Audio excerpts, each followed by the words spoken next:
region coming at you as we now got Alliance taking on Cloud9 here in our next best of three. I am Breaky CPK, and this time around going to be joined by Z-Rock here as my co-caster. Z-Rock, how's it going, man?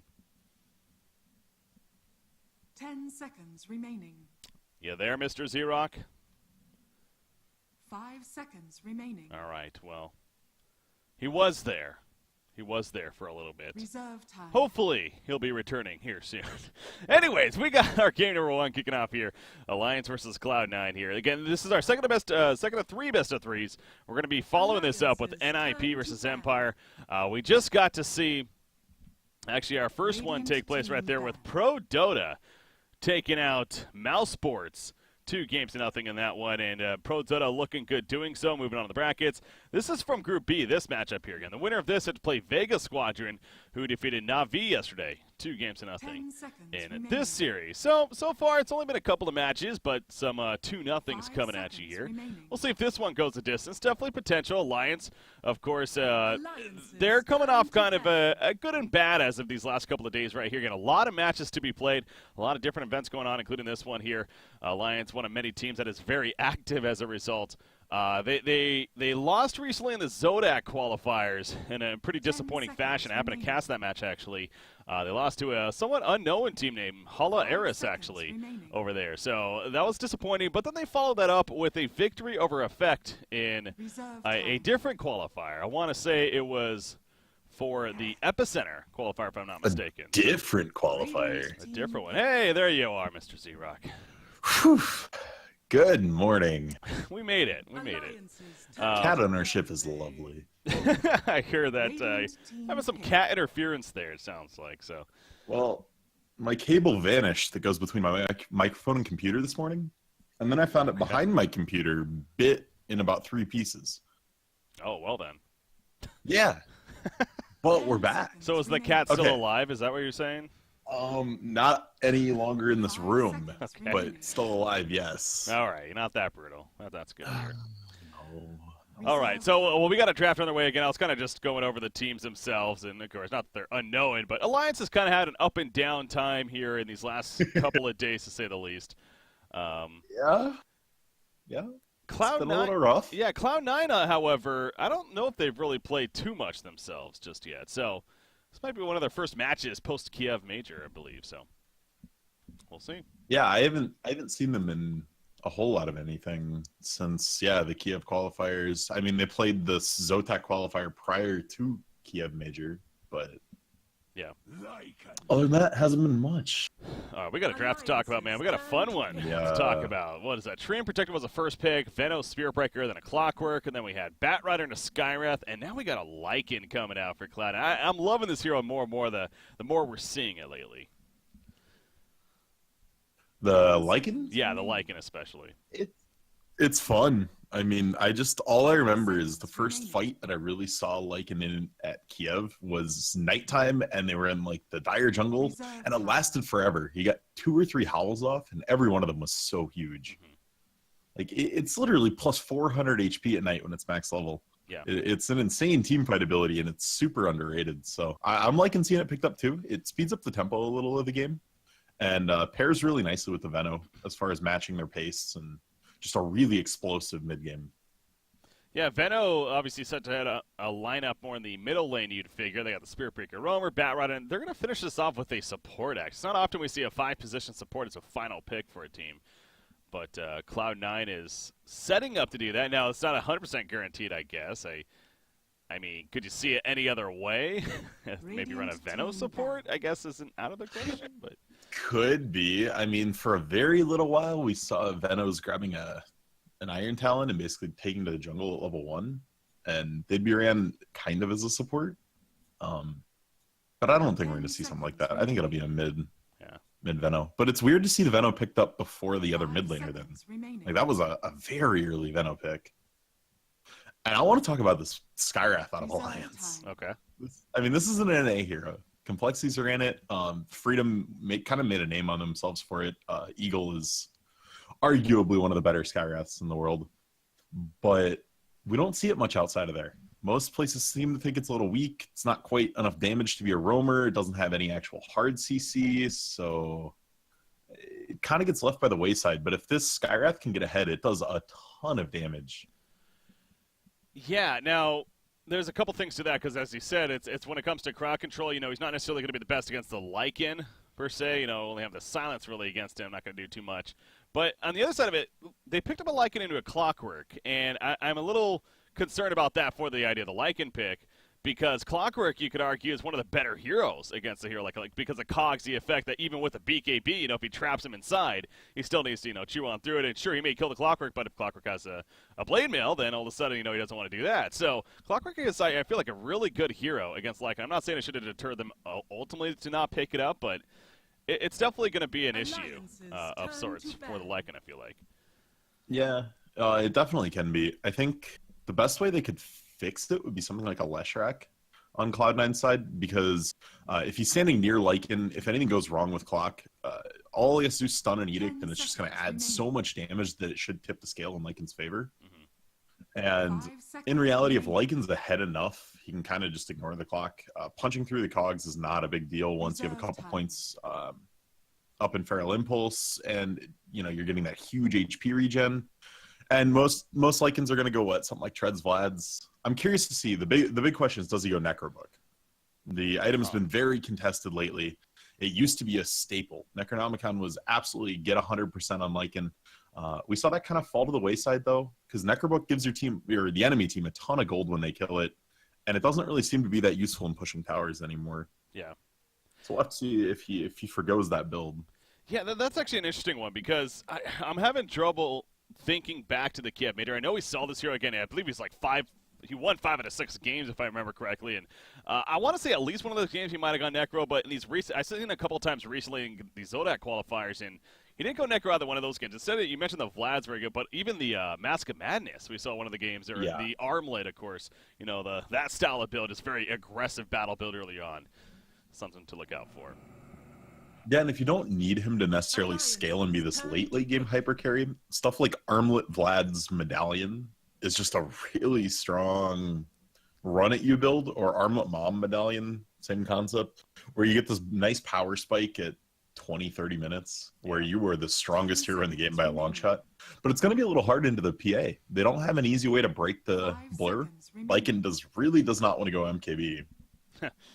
That's a good point, actually. Yeah, and I don't know if there's obviously not really much that can help with that as a final pick here, you figure, with that support option. Not an name that instantly comes to mind by any means. Alchemist. We're going to see some Limp Alchemist here, most likely, from Alliance. So it is going to be the support Skywrath Mage in the end. Again, a hero that definitely has potential to be perhaps even a mid, but lining up more of the support instead. Are you disappointed to see that even, or is that maybe expected? 5 seconds remaining. It's what I'd expect. Am I a little disappointed? Sure. But it's the normal role for it. It's definitely more expected. I'm curious who's going to get the farm priority, if it's going to be Tree or Skywrath. Yeah. I've seen a lot of games where Tree gets the Tranquils, kind of stagnates, and then, on a good day he gets Blink, and a bad day he saves till 900 gold and buys a gem. And kind of feels really ineffective. It is a support Veno, though. Okay, they are going to run the support Veno. Yeah, that's...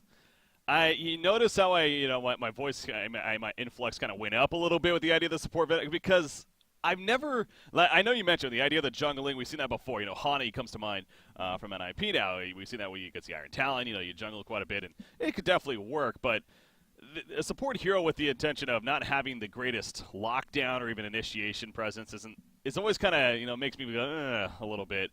Now, the Venomous Scale, of course, and the nice slow, and then obviously when it comes to team fights, he's going to be solid for that. And you could argue maybe they have good lockdown around him, but yeah.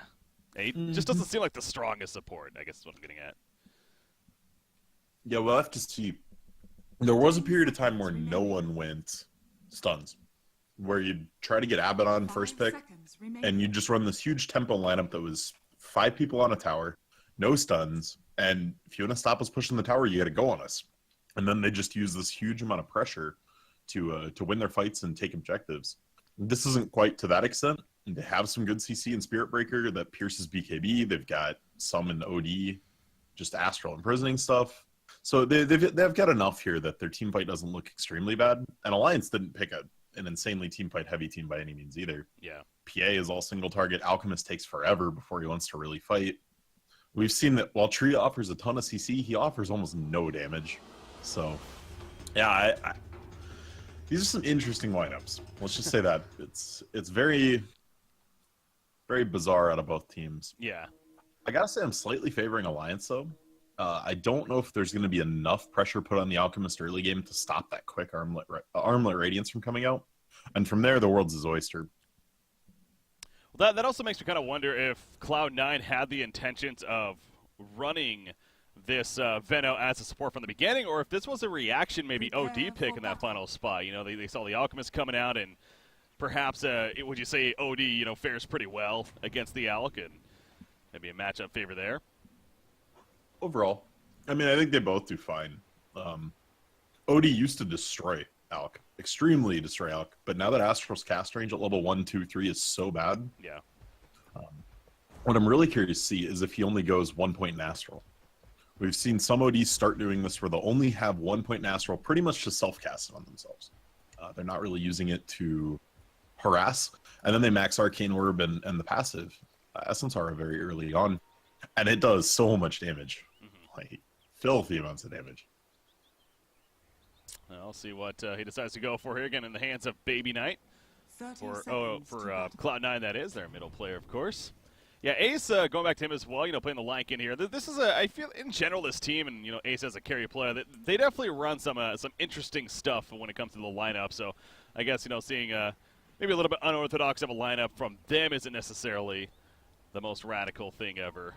But definitely do that here somewhat, again, with the support Veno coming out. And Batrider charging on in. He's going to take the Arcane Bolt to the face as he goes on in right there, but dropping a half life. But they're going to try to steal this rune, and they don't even steal the rune, and now they're kind of an awkward spot. However, as I say that, OD puts under the PA still wants to skull to Batrider. They're trying to get the kill first, all on Tree to protect, and they will make it happen. And Hestejo Ron going to continue to run. He has that win lanes for the Moose Speed, going for the turn kill on a Hanskin now. They're going to take him out as well. Hestejo Ron stays alive. Ooh. Never mind. The dagger will finish the job at least.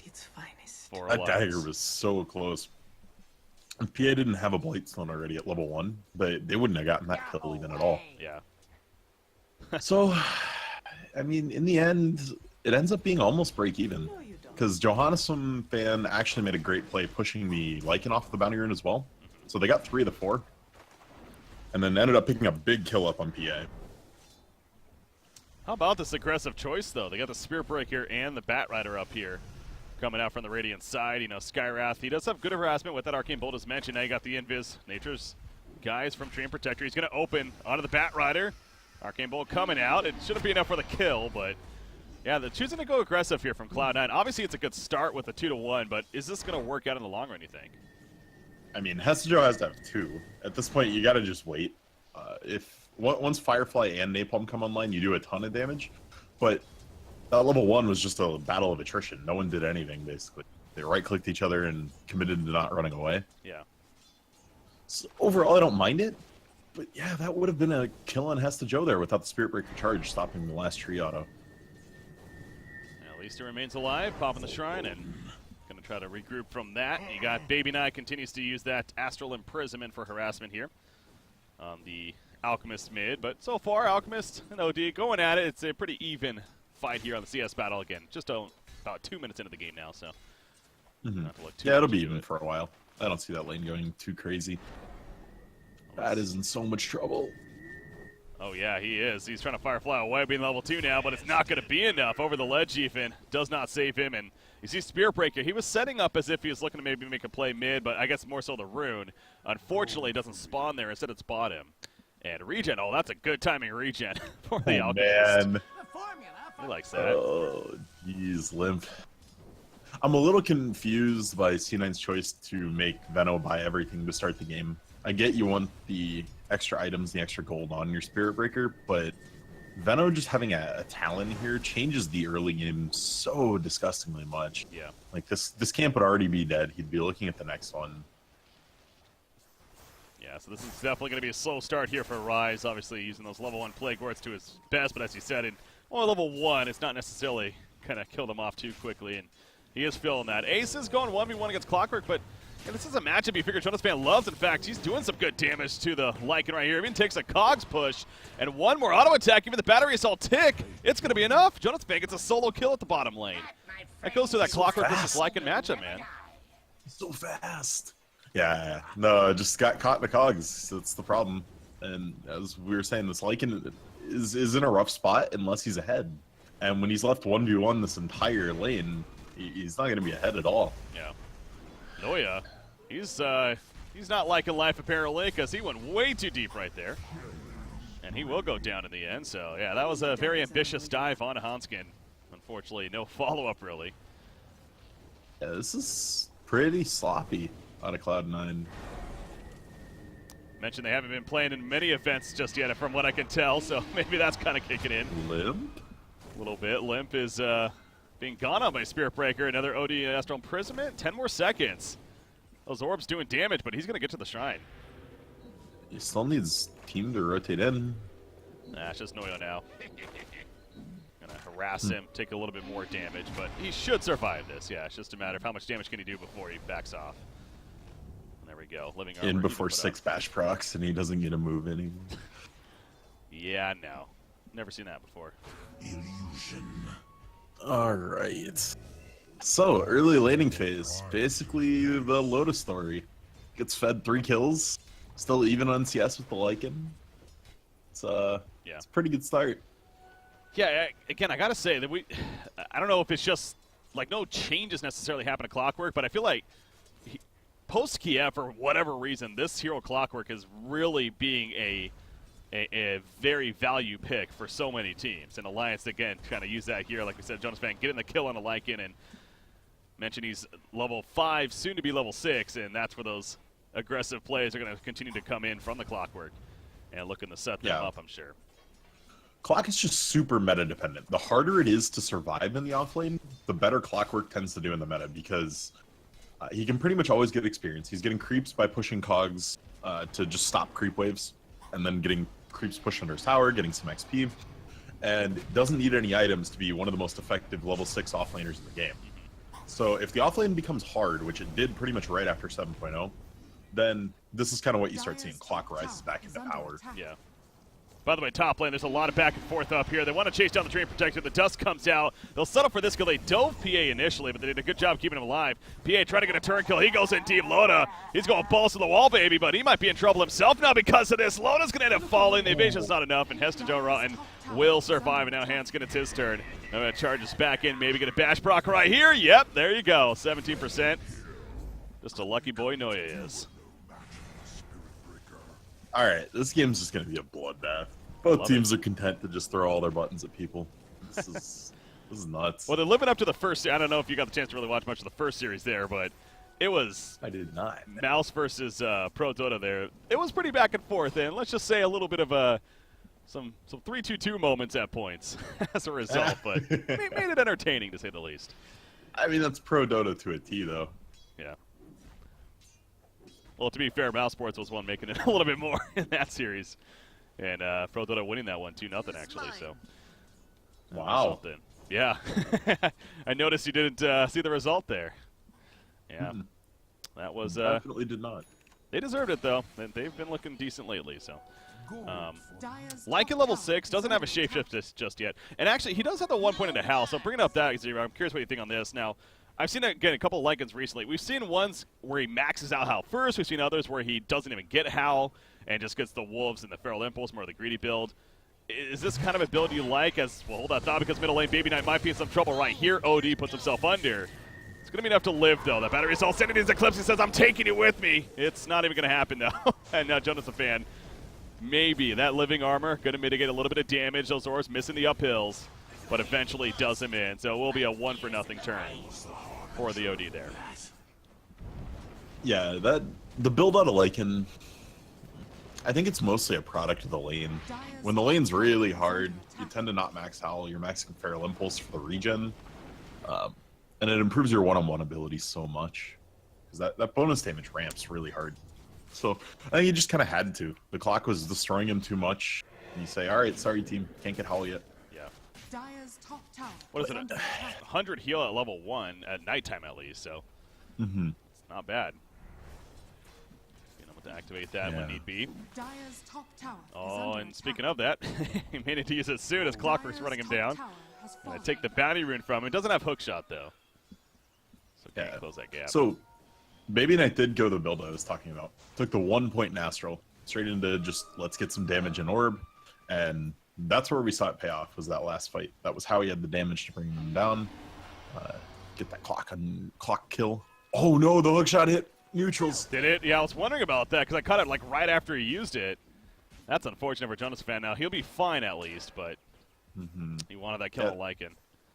There's like 6 different fronts going on this map right now. Hestadoraten has literally just, although he's died twice up here, look at how much pressure he put on top lane. There's no tower here anymore. You're right. Like, Wow. He's just abusing this offlane so much, and it forced the Loda already out of lane. Loda decided to go 1v1 versus the Lycan, and yeah, I mean the tempo here from C9's been very good, even if they were struggling a little bit getting kills. Oh, Rise. trying to find another one on the rise. Yeah, he'll put the Poison Nova out, actually. He's level 6, man. That's pretty big. Jonas Fan could be falling as a result of this.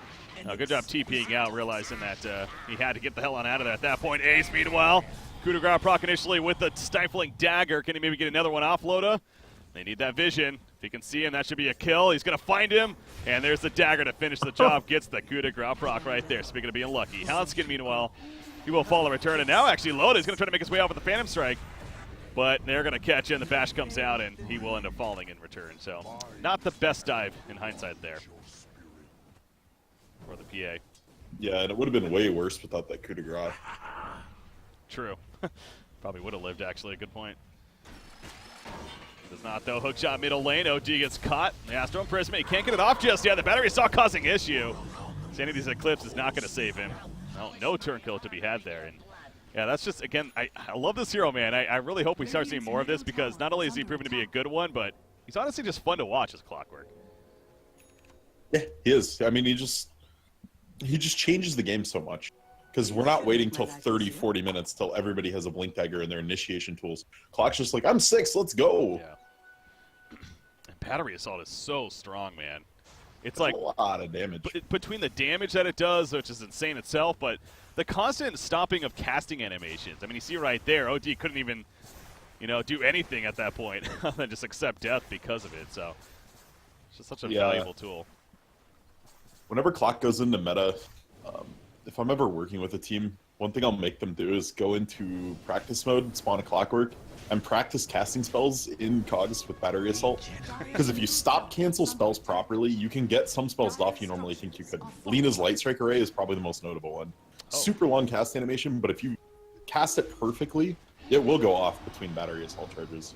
Wow, that's interesting, actually. Radiant's top tower EGM. is under attack. He was being dove right there, but now Noya's the one that needs to be careful. Stifling Dagger.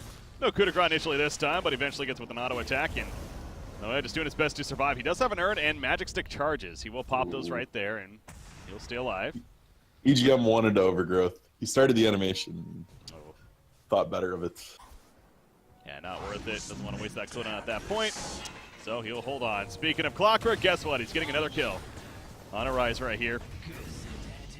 And the living armor is also something we can't underestimate either. I constantly see that being applied to targets that are going in, and that's obviously huge. Bat Rider, this is a very ambitious lasso. I mean, there's no one really nearby. I guess Spearburger was charging in, but weren't really there, so.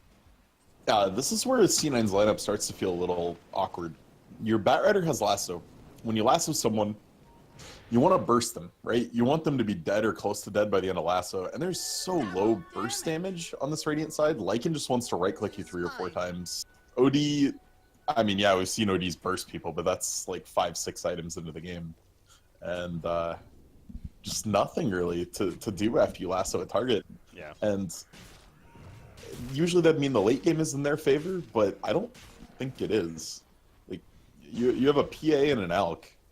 The PA will always be able to delete OD if she's ahead enough, and the Alchemist is going to stop so much of the pressure from Lycan when he's trying to push once the core items come online. Yeah, he already has his armlet, the Radiance. He has 2,800 gold saved up, so he's getting there. Pretty nice timing here from Limp. Ace top lane, he's in a lot of trouble. He does have that shapeshift, but he's going to need to squeak on out of here, and it looks like he's going to do just that. He's level 4 Wolf, so they do have the invis, and he's kind of using that as a scouting tool as you would expect. But now he's going to be found right here. Jonas Fan has that hook shot. Can he line up? He's going to put in the wolf behind him. Good job right there. Going to go for the shapeshift, but they just run him down. In comes the ulti from the Skywrath Mage as well, and that's more than enough for the kill. The overgrowth just in case right there. Yeah, you're definitely committing that overgrowth. There's no reason to give him even a chance to get out of that. There haven't been any real 5v5 team fights in this game. It's like when I see an Enigma not use Black Hole on a single target, and then the target gets away. I just get so upset. It's like we're 10 minutes into this game. Just use your buttons. Just commit it, yeah. Yeah, really well done. It's huge to stop the Lycan. He's got that Mask of Madness online, going for the armlet. Slowing him down at all is just basically buying space for your PA and your Alchemist. Okay, interesting. He did choose to go that first, as you mentioned right there, yeah. So he had the armlet toggled up that whole time, but even the gloves of the haste purchased. Yeah, wants to finish that Mask of Madness first at least. But he has that now. He may be looking to go. He may be going to look to take an early Roshan. Okay. If you go that early Mom and you micro your wolves, well, it basically lets you do Rosh right away. Yeah. We'll take that.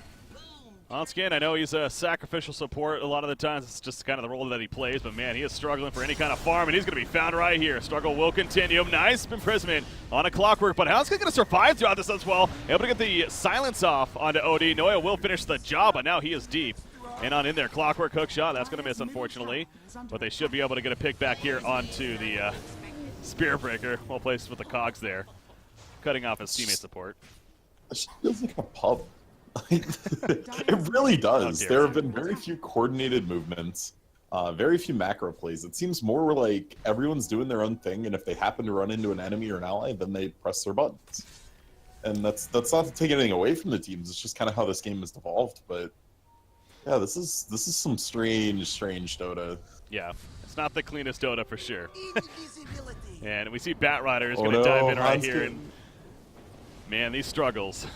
Oh, living armor. That living armor, though, man. That tanks him When up. you max that first, it's pretty insane. Yeah.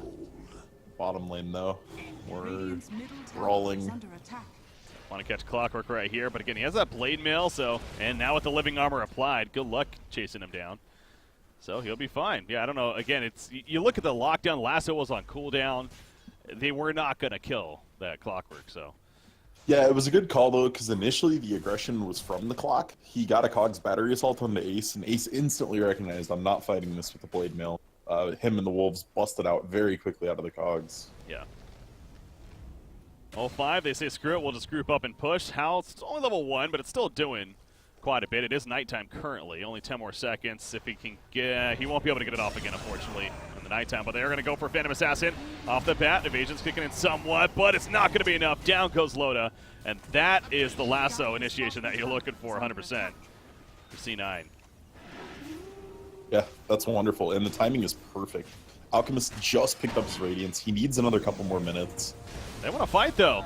They really want to fight this. He put the imprisonment on himself from OD. He is in a bad spot. Loda is not up, though. That could be key right here. Silence applied to the OD. He'll survive, though, in the back lines. Venomancer is picked up, but he did his job. He got the Poison Nova off right here. Batrider trying to finish off Clockwork before the Wolves coming in, but not enough. Again, that Living Armor doing a work, but now Baby Knight, he is back in. Puts the imprisonment onto the tree, and this tree in protector definitely in a lot of trouble himself. Can he maybe get invis in time? No, it might not be enough. The charge on in, there's a dust just in case, and they get the kill, but Loda's back, baby. He's looking to do some damage, and with the Silence and the Mystic Flare, down goes OD, and has to run. He needs to run, but the coup de grace from the daggers will stifle him down. Now Spear Breaker, can he make an escape some way, somehow? He's going to charge on through, so see you later. And Noya. Oh, Clockwork. Oh my god, Clockwork. Oh. If he can get a range with the cogs, that would have been beautiful. Yeah, would have been cool to see. But I mean, at least they got the tree. They didn't even take the tower. That's the biggest thing in that. They wanted that T1 before the Alchemist's Radiance got online and the items started flowing in afterwards. And now they might have missed the mark. Yeah. The farm is going to just absolutely explode here on Limp. And towers are going to get a lot harder to take. They already were coupled with tree armor, but as the South gets bigger, the counter pressure gets bigger and bigger, and you never get to a position where your creeps are just hitting a tower naturally. So it's going to be a lot harder for C9 to execute the roster they wanted to. The Veno pressure and the Lycan pressure are going to get alleviated a ton once Out gets a little further along, where we start seeing the fake Naga build. Those Aghanims too. Now, Again, that's still a ways off, but I kind of wonder, who do you give the Agonist first? Is it that Treant for your Alliance here? More than likely. It's a tough choice between that and Clockwork. Yeah. It depends on what you want to do in this game, because all of Alliance has pretty low cooldowns. They're pretty much able to fight constantly. Between Unstable Concoction and Acid Spray and PA, just nothing has a cooldown, really. Then if you give it to Clock, you're able to fight a lot more often. But yeah, just donating the eggs to the tree is pretty nice. Another jump right here again onto Loda. PA, his supporting cast is not really the closest. Gonna maybe Phantom Strike away. He can initially. He's gonna burn down. It looks like in the background though. Mystic Flare on a Batrider will take him out. Venom Assassin doesn't have falling, but Overgrowth locks out a couple. Venomancer included. He can't even get the Poison Nova off because of the silence. That's a big silence right there. If he gets that Poison Nova off, that's gonna do plenty. But now Jonas Benny's like, oh, hello, OD. I'll take you. He gets the stun, and oh, he will get the kill. That's OD again. A very ambitious play on his part. And now Ace is trying to run here. This is not what you want to see when Limp isn't ready to fight yet. This is the point where an Alk says, give me 2 more minutes, guys.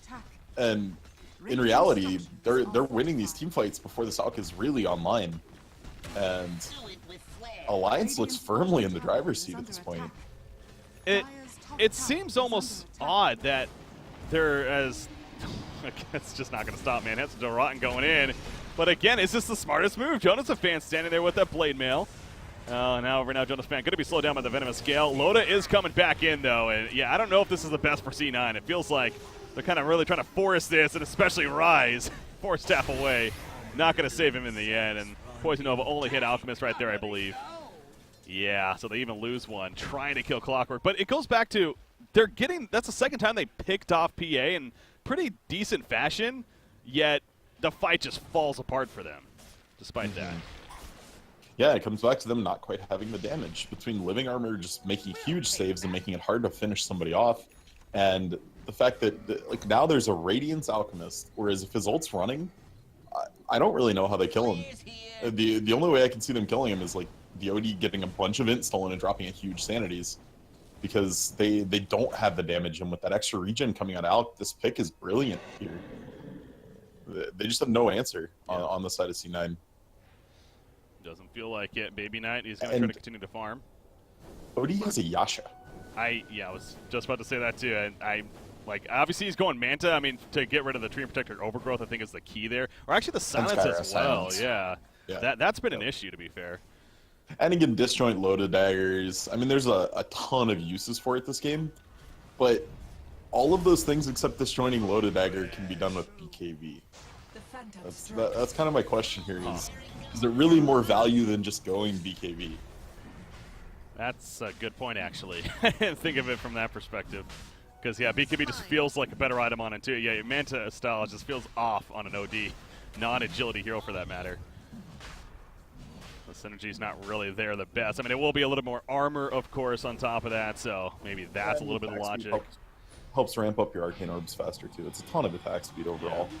But, again, yeah, it just feels kind of strange. Oh, the Overgrowth right as Lycan ran in. It was a tarp all along. Noya, he's now in trouble, too, as he tried to follow up, maybe save the day, but Loda's just going to run him down, and Stifling Dagger followed by a couple attacks should do him in. Batrider pulls on Hanskin to the cliff right here, trying to finish the job, but a TP out, not going to be enough. That's Duran will at least get the kill onto him. So, but they lose 2 key heroes. They give up the Aegis to Alchemist in this case, and Alliance. Talk about this as being almost like pub-like feeling. I gotta say, it feels like Alliance is definitely starting to pick it up a bit, though, at least, and they are looking pretty good now. Yeah, they're kind of rethinking what they're doing here, going more objective-focused, and it's paying off huge. C9 understands with this lineup, they have to be doing these kind of fights. If they're fighting all the time and losing the fights, it's bad, but they don't really have a backup plan. They can't farm this game up to 60 minutes. It's not really going to end well for them. So doing what they have to do to try to be in this game. And Alliance doing a good job of taking these chaotic team fights in giant quotations. This kind of goes back to, now I know this is a little bit of hindsight, sure, but personally I've always been such a huge fan of the Howl idea of Lycan. And the fact that it's not even maxed out yet, and there's already been so many skirmishes that have happened, it's 21 to 15 hero kills. That is such a strong ability amidst team fights, especially level 4. Not only that what it does, but then the cooldown being down to 40 seconds, being able to use it a little more frequently. I'm not saying that's that's a reason why they're losing this game necessarily, but again, it just feels a little off to me that when we ever see a Lycan not getting that howl with so much battle going on. Yeah, no, I definitely agree with you. I think he put himself in a rough spot, maybe overreacted the laning stage. Could have gone like a 2-2-2 build to start it off and then gone back for Max Howl or something, but they do find EGM. That's a start. Yeah. Gets a little bit of pressure alleviated here. Get that Manta style. No, he's changing it now. So now he just has a Yasha instead. Now he's going to BKB. You know, it's almost like he heard you. Ghosting. He's like, yeah, oh, yeah, you're right, actually. That does take care of all that it's really necessary. And in reality, I don't think having both is bad. I just think the BKB is more priority to pick up. If you have BKB, then you blow that on the Skywrath Silence. Once you get Overgrowth, which goes through BKB, then you Manta. We do see Skywrath Mage. He's going to be locked down actually by the Nether Strike, so good pick off on him. They did lose Venomancer to start this off, but now Loda, he's in the front lines. He's feeling pretty comfortable. Noya, the Shrine is not ready to use, but he's still trying to run away. However, Bat Rider will be picked off in the end. See over here, Ace is going to be able to get the pick on a Clockwork, but he runs right into an Overgrowth. Again, the trap. But he's just going to go. Oh, the bash hits. Oh! He's trying to TP out EGM. Gets that timing right there, and now Ace. He honestly, I feel like he could have just kept trying to run rather than TP in hindsight too, but still might not have mattered. It's so close though. Like I mean, the TP noise went off. If he had died right there, his body would have been in base. Yeah.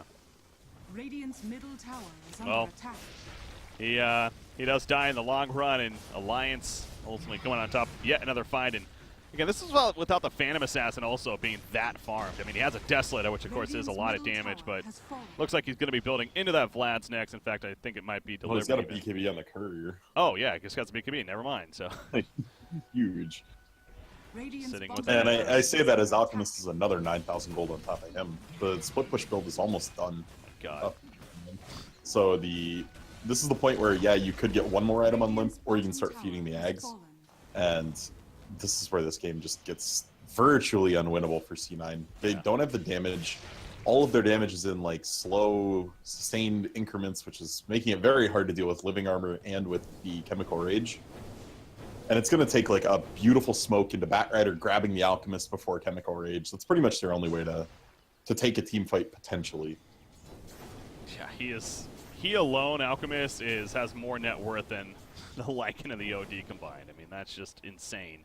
Especially only at 26 minutes into the game, but Limp is just so far ahead here. Level 21 on top of that, the Octarine Core just around the corner.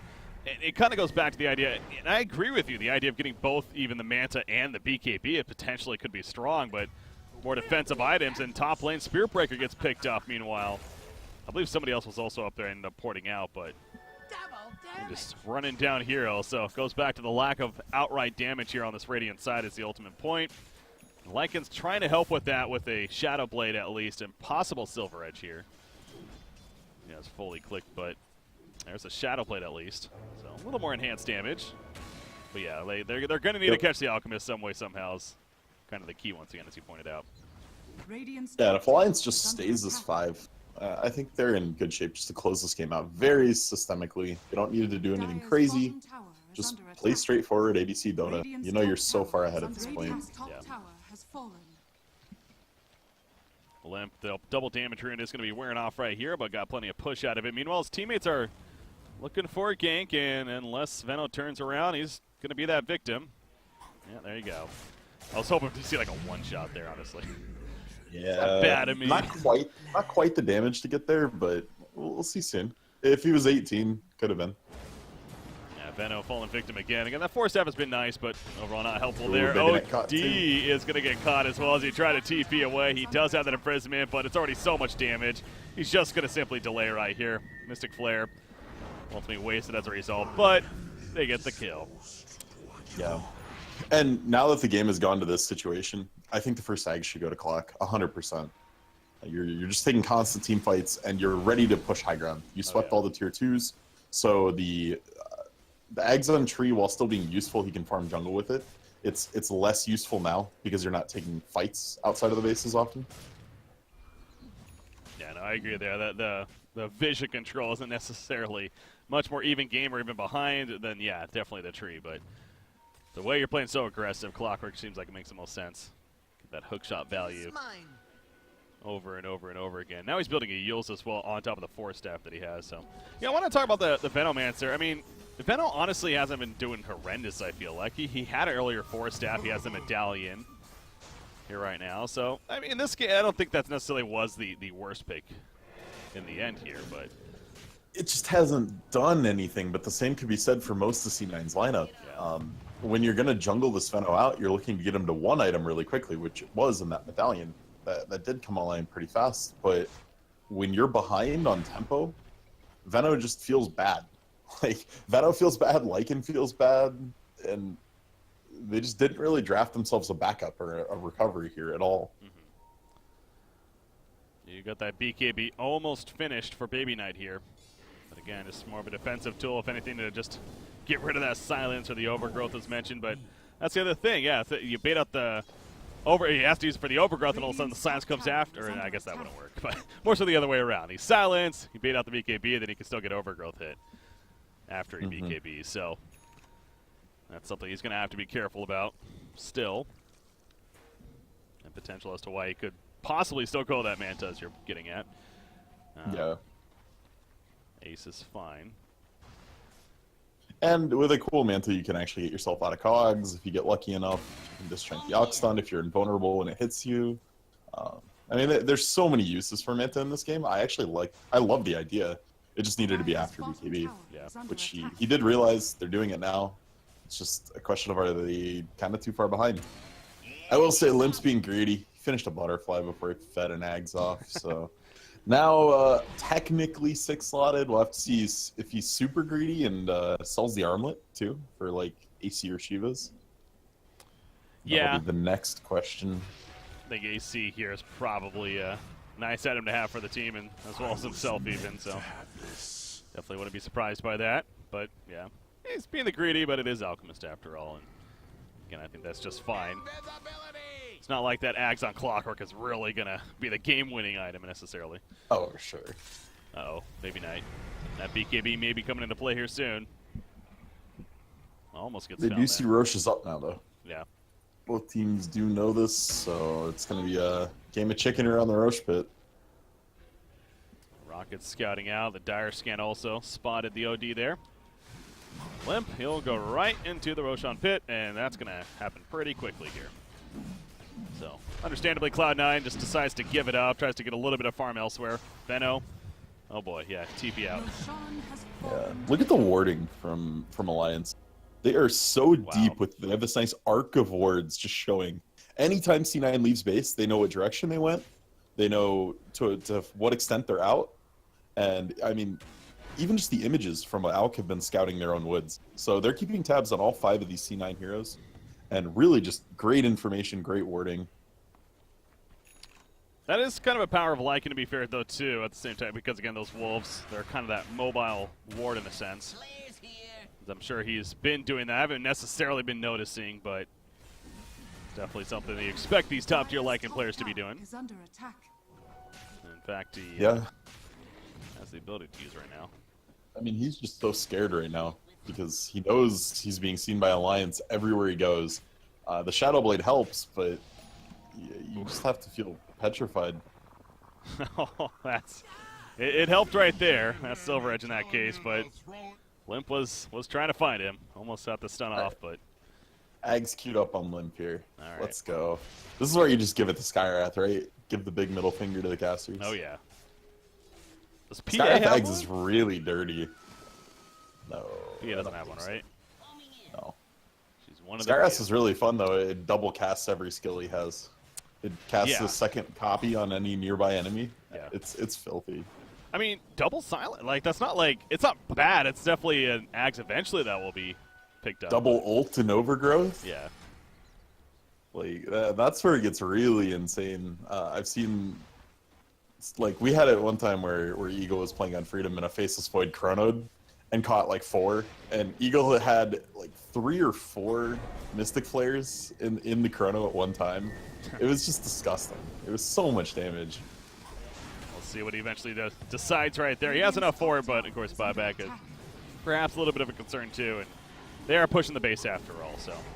I don't think anything is a concern at this point.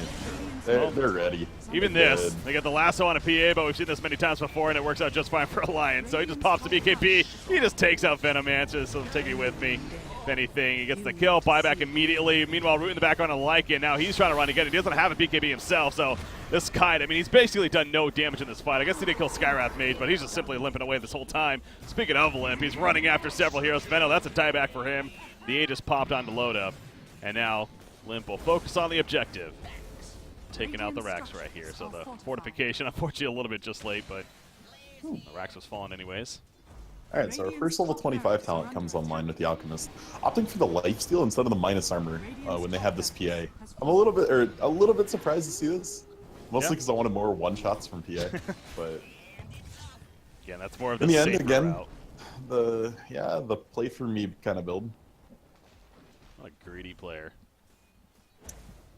How Oh, dare he?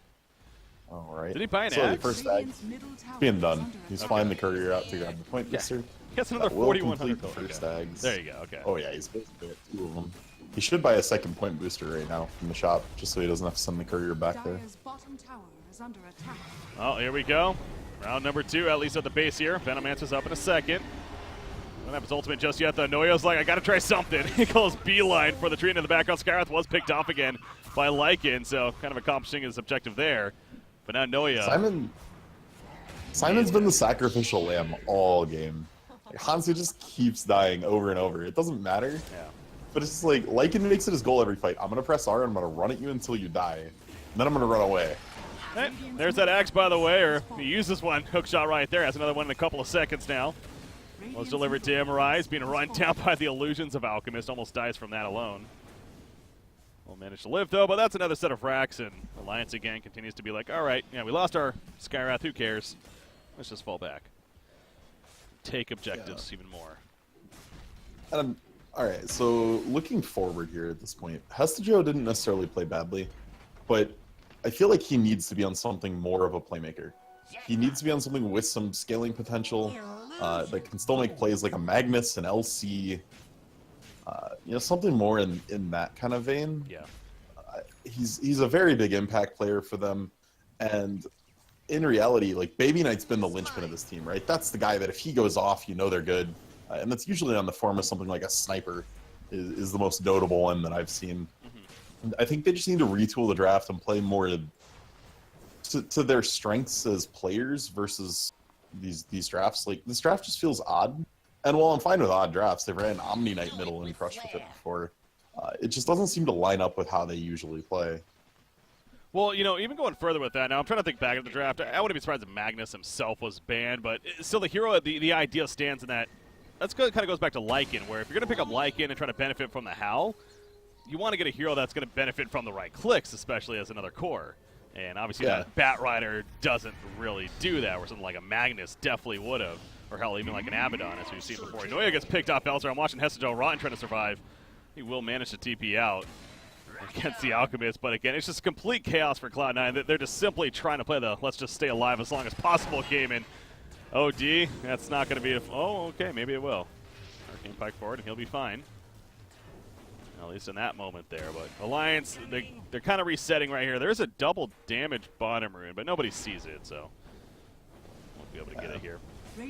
Finish the job, though. But yeah, it goes back to the draft. Just even another kind of concern with it, now looking at the after effect of it. But perhaps a last stand here for Cloud9. Really wants to skill on Jonas Fan, but he almost kills himself because of the blade mail, and Jonas Fan will finish the job, actually. There's the buyback. Oh, boy. There's a root now coming out of Lycan. He thought he had another beeline kill. Unfortunately, this time he does not. And he is staying dead for 70 seconds. So I think Alliance, this is the beginning of the end, as mentioned. Oh, that was amazing. That forced Cogs caught, too, after the hookshot was already missed. Yeah. Pretty. Yeah, no, there's no traction here for C9. It just is done. You go to game 2. Talk it over. I'm sure they have been, but yeah, the draft is definitely, as this game, as I said, developed here, you kind of made more and more aware of that. Yeah, there were some flaws in it, no doubt. So, and that's okay. It's a best of 3. It's not a best of 1. True. Now you just got to go back in, reevaluate, think about more so what picks are premium to you. The issue I saw here is you can't open with something like a Veno in this meta. There's so many power picks that have to go first phase. Like, you just can't do that. Right now, you gave up a tree and a clock to do that. And you got to kind of stick to, well, you don't have to stick strictly with the meta. You've got to grab one or two of those must bans. Anyway, let's get ready and go into game 2. Let's do it. So game number 2, Cloud9 versus Alliance. Alliance going to be up 1-0, and like I said, they've been a little up and down as of late. Well, they're up right now, and they're up 1-0 here against Cloud9. So we'll see what happens in game number 2. Sit tight, guys. We'll be right back on Breaky CPK, joined by Z-Rock.